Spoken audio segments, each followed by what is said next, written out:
અંકલેશ્વરથી વાલિયા તથા સુરત માર્ગ પર રિક્ષામાં મુસાફરો બેસાડી મોબાઈલ ચોરી કરનાર ગેંગના વધુ એક આરોપીની અટક। અંકલેશ્વરથી વાલિયા તથા અંકલેશ્વરથી સુરત માર્ગ પર રિક્ષામાં મુસાફરો બેસાડી મોબાઈલ ચોરી કરનાર ગેંગના વધુ એક આરોપીને અંકલેશ્વર શહેર બી ડિવિઝન પોલીસે પકડી પાડ્યો।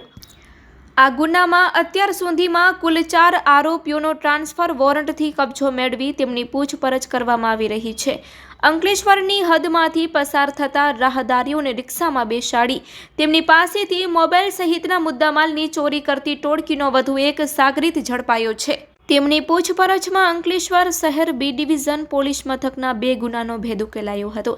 અગાઉ પોલીસે નવાઝ ફારૂક શેખ, મુસ્તક ખાન પઠાણ અને કલીમ સલીમ પટેલનો કબજો મેળવ્યો હતો। આ દરમિયાન સુરત પોલીસે રેશમા રો હાઉસ 4 રસ્તા બ્રિજ પાસેથી શાહનવાઝ ઉર્ફે મોડેલ નિશાદ શેખને લિંબાયત વિસ્તારમાંથી પકડી લીધો હતો। આ આરોપીનો પણ અંકલેશ્વર પોલીસે કબજો મેળવ્યો છે। Report by Ketan Mehta, Ankleshwar.